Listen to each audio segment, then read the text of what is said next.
guys! Welcome back to IELTS Face-Off. All of us have obstacles in our lives, but I'm so glad that I have colleagues and friends who are here to kind of, overcome the obstacles with me. Hey! Oh my god, why did you turn into a spider? Why? I don't like spiders.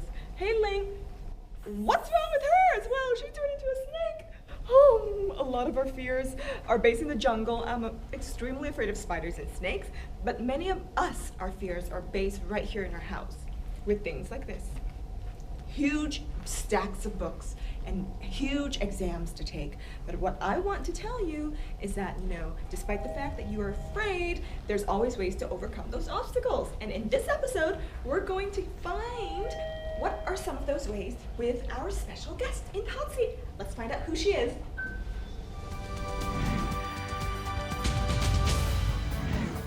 In this episode, we together with Phoebe will face off the one with the nickname Extraordinary Ugliness, Thảo Trang.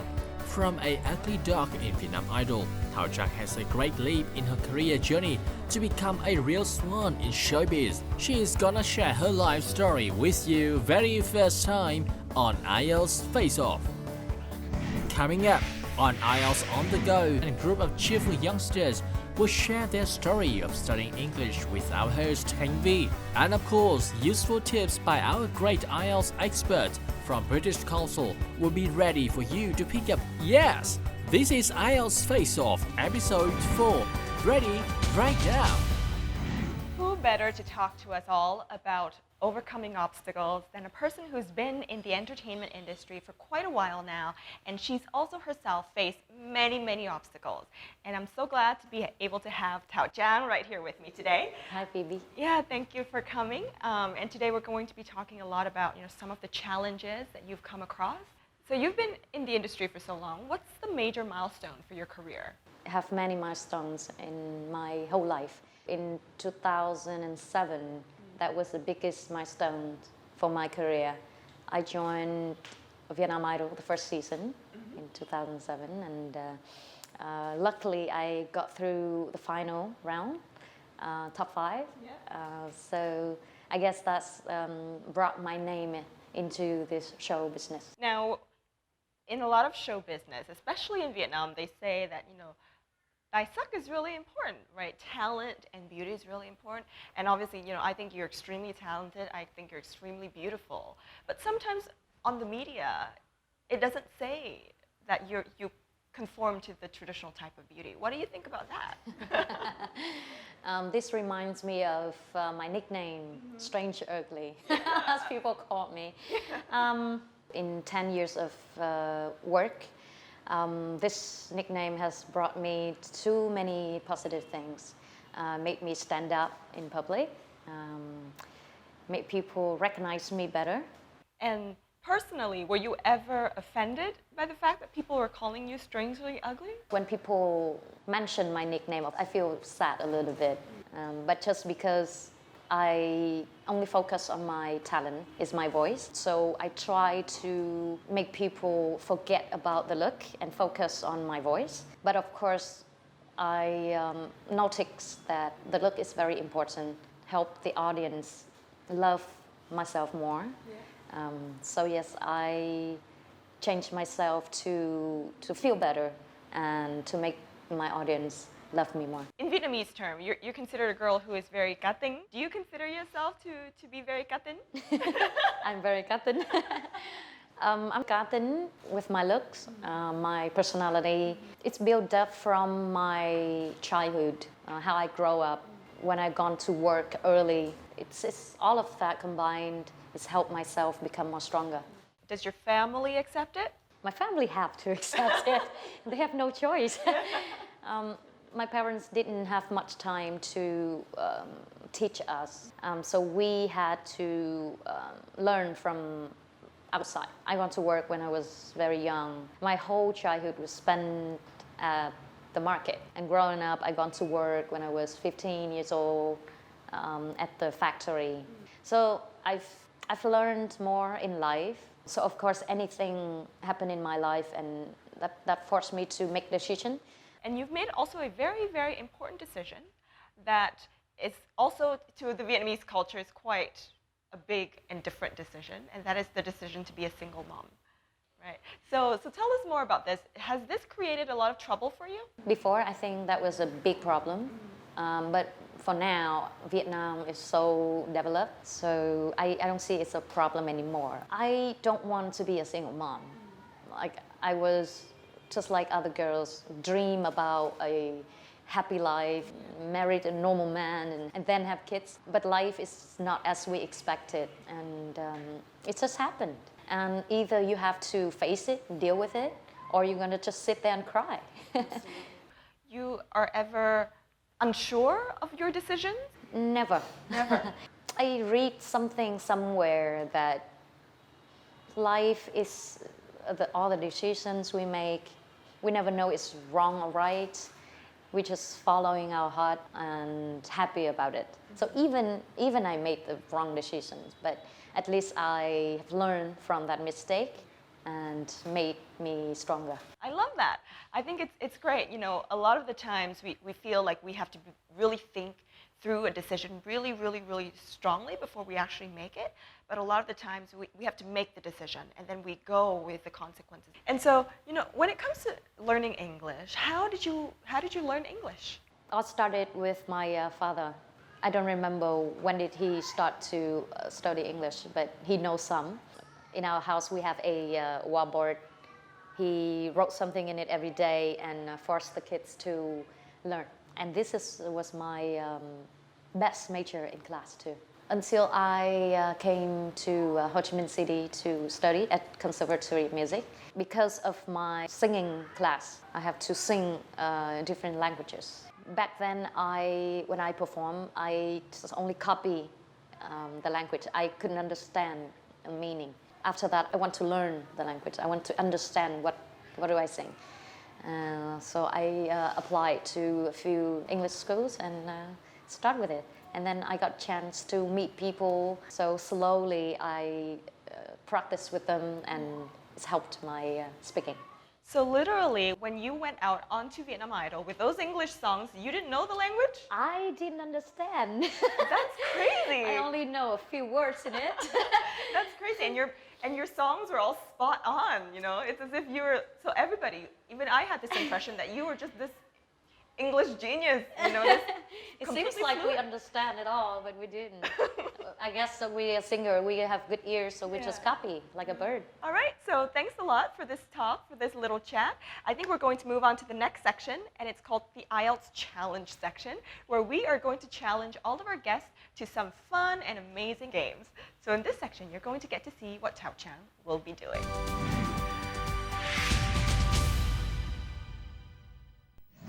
Welcome to IELTS Face-Off Challenge. And the first challenge for Thảo Trang is to sing cải lương in English. How does that sound? I never done this before. I hardly even singing traditional Vietnamese. I will cheer you on. All right, are you ready? Yes. Baby, do you know I love you and miss you so much? Night after night I cannot sleep so well. You're leaving me because not money. I don't know I who have nothing. I just love you by my heart, my soul. I don't know what to do. No car, no job, no money, no home. I will die very soon. Honey, come back, you can save my life. Oh, I'll come back anytime, girl. Oh my gosh. So now that you've sung something, we're actually on the perfect road to the second challenge. You ready? Okay. So now is challenge number 2. And challenge number 2 is when we will communicate in songs. I will speak something, and you will answer in a song. How does that sound? Uh-oh. It's not easy. Well, hey. Hello, it's me. I've been wondering if after all these years you like to meet. Ooh, I'd like to meet as well. But where? Waka waka eh eh, waka waka eh eh, Very well. This time for Africa. Ooh, Africa. Africa seems like a great place, but it seems a little bit far, isn't it? Near, far, wherever you are, you will hear in my heart, and my heart will go on and on. That's really touching. I think that's really touching, but I feel like, you know, there's something not yet so right. Yeah. You know, because we don't talk anymore. We don't talk anymore. We don't talk anymore like we used to do. Oh, goodness gracious. What if we don't talk? Then, you know, we can't really do anything together. Why don't we just talk again? How does that sound? It's been a long day without you, my friend. And I'll tell you all about it when I see you again. We've come a long way from where we began. Well, thank you, Thảo Trang, for coming by. Thank you for having me. Absolutely. And for you guys watching this episode, always make sure that you can always tune into different types of songs, learn to respond, learn to communicate based on all the songs that you love, right? And, you know, always learn to speak, always learn to love, always learn to overcome all of your challenges. Always improving. Absolutely, always improving. So thanks so much. And definitely we'll see you again. Yes. And for now, I definitely have to come back to the studio. We're going to move on to the next section. Coming up next, let's get back to the master studio of IELTS Face-Off with Phoebe and our British Council IELTS expert Oliver Holmes. Set of handy tips is ready for you. And also continue with our IELTS on the go. Vũng Tàu City will be our next destination. Let's meet our lovely faces from this lovely city. But first, let's get to the master studio with Phoebe and our IELTS expert right now. Welcome back to the studio, and we're here with Oliver Holmes once again. I always love to have you so much in the studio. Thank you so much. I always love being here. Yeah, and today's topic is overcoming obstacles. What's your biggest obstacle so far? I think the one that was most difficult for me was finishing my degree. Really? It was the writing the dissertation, and it was a lot of words to get written down, and I had stress dreams anxiety dreams about it for years afterwards. So that was the one. It was a time when I really had to use my brain. I was studying philosophy. I think it pushed me mentally more than any other time in my life. Oh, I'd love to have a philosophical discussion with you on obstacles. See what Plato said about that. All right, but I think let's check out our IELTS on the go. So shall we take a look? Let's do it. Okay, so guys, we're going off to Vũng Tàu to join Khánh Vy.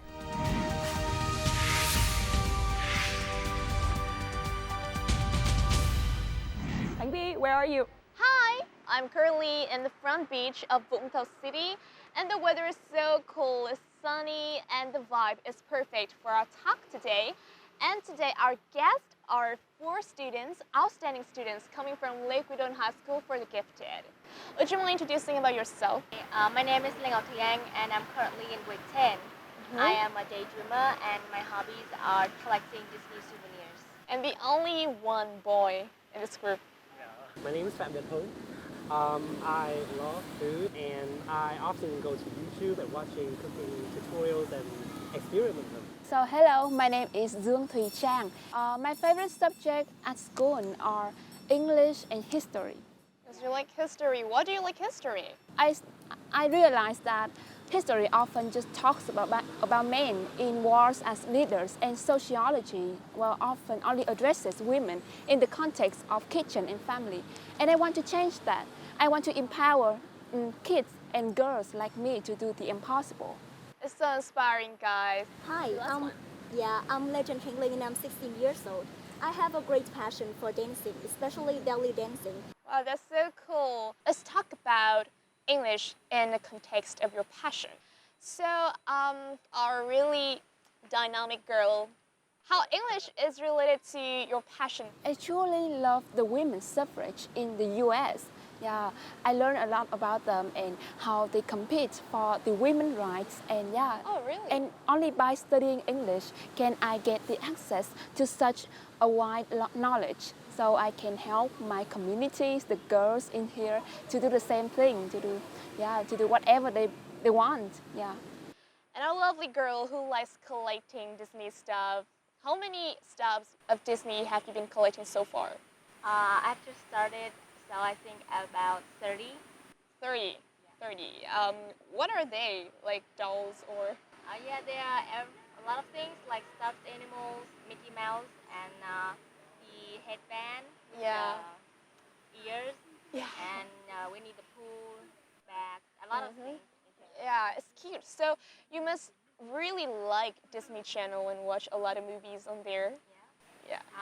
When I was a little girl, my mom knew that I had a passion for cartoons and Disney in general. Yes. So she took advantage of it, and she only played movies in English. So I was exposed to English at a young age. Yeah. So what I'm bringing you here is a little surprise. Is that one of you here will be the chosen one to take part in Voice of the Week of IELTS Face-Off. And most importantly, you guys will have a chance to listen to the evaluation from IELTS expert of British Council. Your mission is to choose 1 out of 4. I think Hung should be the one. Like, his speaking is amazing. Maybe I'll try. Yeah. Yeah, you? Yeah. Hung, have you taken the IELTS test yet? Yes, I've attended the IELTS World Test last year in July. Yeah. So what score did you get? I got a score of 8 points. 8 point, then overall. Yes. Then it overall. Yeah. It's so good. I don't know what to say to you because I believe that you will know what you need to do in the testing room to get the highest score. Yeah. So now, off you go to the testing room. So V has selected Hung to be our person who's going to take the IELTS speaking exam today. And are you ready to kind of check out what he has to offer? Yeah, absolutely. Let's do it. Okay, so you're ready for IELTS Face-Off. Yes, we have another boy who is brave enough to volunteer to be Voice of the Week. He will face off with Oliver Holmes in the real-time speaking test. And next, the useful hints and tips delivered by Oliver Holmes, a way to help you conquering the diagram. Excited enough? Stay right there, cause the next good things come to you right now. Hi, my name's Oliver Holmes, and this is your speaking test. Can you tell me your full name, please? My name is Phạm Việt Hưng. Now, in this first part, I'd like to talk with you about holidays. Do you prefer to travel or stay at home during holiday periods? I'm like the kind of person who really love going outside and discovering new exotic things. I also want to invite some of my friends and my family to go with me. But sometimes, like, if the weather is not comfortable with me, I would just rather stay at home. Thank you very much. Now, I'm going to give you a topic and I'd like you to talk about it for 1 to 2 minutes. Before you talk, you'll have 1 minute to think about what you're going to say, and you can make some notes if you wish. Do you understand? And here's your topic. I'd like you to describe an obstacle you have faced.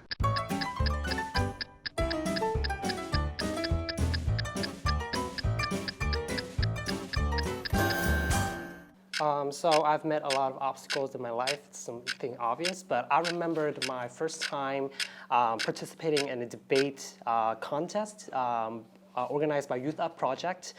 So my obstacle here is my communication skill. At first, I pictured myself being very perfect at communicating people, engaging into discussing different ideas, but when the first meetup of my team, I had lost and everything that I pictured fell. And I was really nervous. I was very scared of speaking up my mind, and I can't communicate with anyone. So on the official day, the debate day, everyone seemed to be really prepared, and I couldn't really hold myself to be confident. When I was required to get onto the podium to speak up my mind, I was silenced in a couple of minutes. I I just couldn't really stand the intensity of the judges, of people watching me. But I had overcame that obstacle. I had to believe in myself. I just struggled and I spoke up my mind. I just think that I just passed it by the skin of my teeth. Communication is really important for me, especially when I'm growing up. And I think that this is just an initiative for me to grow more and to understand myself better. So we've been talking about overcoming an obstacle, and I'd like to discuss with you one or two more general questions related to this. Let's consider, first of all, overcoming obstacles and achieving goals. Do you think that learning how to overcome obstacles can help us to achieve goals more easily in the future? I think that obstacles teach you a lot of things. Obviously, they have the saying, success is the mother of failure. I think when you failed, it hurts you, but that makes you grow stronger. That makes you acknowledge the value of lessons, of the value of accepting things, and I think it's really important. Failure toughens you to become better, and it teaches you a lot of lessons in life. Thank you very much. That's the end of this speaking test. Thank you. Yay! Oh my You're God. back. Thanks, but it was, overall it was great, but it was a bit nerve-wracking for me because it's been like 1 year that I haven't done this test, so I just cannot control my writing on the part 2. But you wrote a lot, right? Yeah. So yes, and now let's check it out what the experts talk about your performance. Okay, so Oliver, we've seen the student. What do you think? He's great. I mean, his fluency is absolutely excellent, and his pronunciation, his stress, his emphasis as he's speaking, pretty close to being a native English speaker. I would say there were a couple of mistakes that he made, one of them involving verb tenses. You've got to be very careful in the IELTS test not to repeat grammatical mistakes. And I noticed a couple of times he repeated the word using can instead of couldn't, so the present tense instead of the past tense. So I think he needs to work on that a little bit. There were also some times when he did lose coherence a little bit when he was talking about the part 2, and he talked about the first meetup of my time. Everything I had pictured fell. I can't communicate with anyone. So there was a bit of a loss of clarity with what he was saying. I understood the concept, but it didn't sound like a native English speaker. Also, a great range of language, but I still think he could maybe expand it a little bit more. I liked his use of things like, I pictured myself doing something. So great overall, really good. Congratulations! Thanks, guys. I tell you, I do believe I didn't really that. expect that. Yes, and I believe that this time you will get a higher score than the last time. Sure, I will try. Yes, congratulations once again.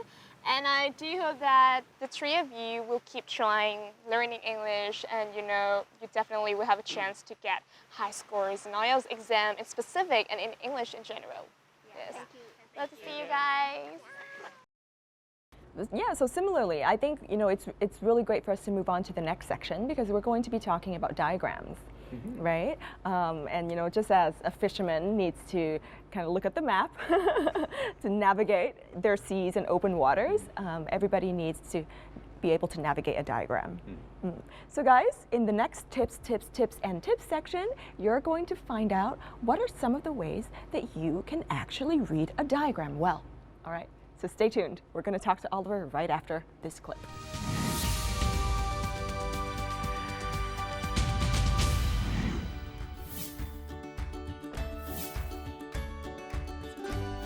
The diagram is not as hard as it may look. First, just trust your eyes and describe what you see. Second, you don't need specialized knowledge to see where, what, and how the process operates.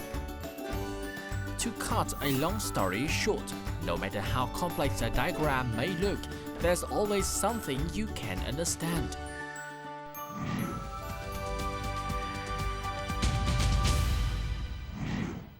many students are afraid of diagrams. Why do you think they're so afraid? Well, I think that diagrams are one of the more open topics.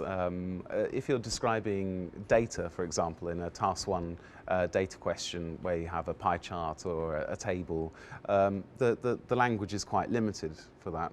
But if you have an illustration that you've never seen before, then it could be more difficult to describe. Some of the typical illustrations that people will see would be, for example, an illustration of a process where they have to describe a natural process like how a volcano erupts, or they might get a map and they'll have to talk about changes, like talk about Hanoi, or look at 2 maps, one of Hanoi in 1990 and one of Hanoi in 2025, and you have to talk about the changes that have happened to the east, the west, north, south, and so on, and find a logical way of discussing it. So I think in terms of the vocabulary, there's a lot more vocabulary that you might need to use, and perhaps it is a greater test of the candidate's ability. And do you think, in terms of describing the diagram for the IELTS exam, how much is it about criticizing the diagram? Well, you've got to write a minimum of 150 words. None of them will be criticism. You're not going to say, this was a terrible picture. I hated it, but if I have to describe it, no. You don't need to comment on your personal feelings, but the whole purpose of a task 1 writing is to summarize the information. So if there's a lot of information, you need to think of a way of describing all of it clearly and concisely. Wow. And that's the biggest challenge. So what I recommend is finding a way to divide the diagram or illustration into 2 separate parts and actually physically draw a line across the diagram, and that forms your body paragraphs.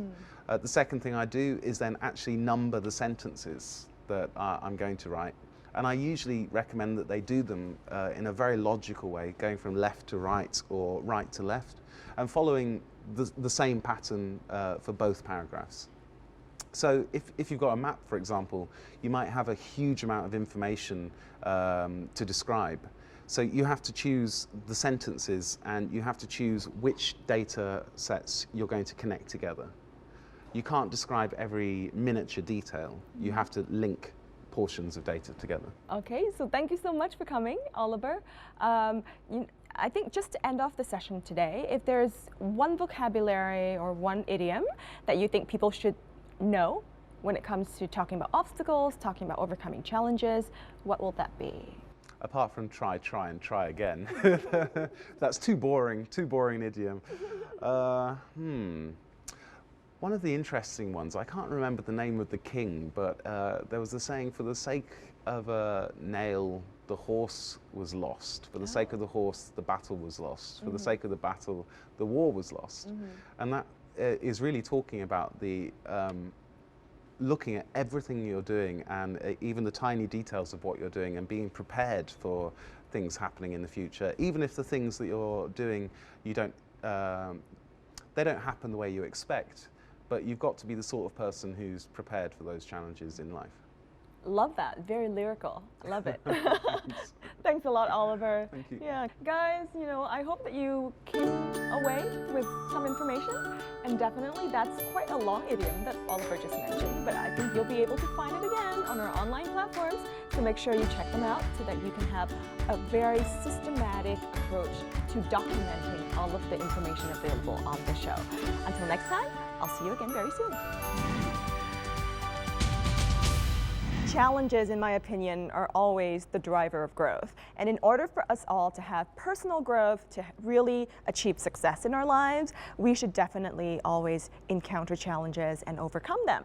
And I think challenges will also help us to develop that sense of grit and determination, and a sense of emotional stability that is always needed in life today. And so I hope you've come, you've walked away from this episode with a lot of interesting and very meaningful stories, and of course some good songs as well. And wish you all the best in your studying habits, in your studying journey, and we'll see you again next week. Ciao, ciao.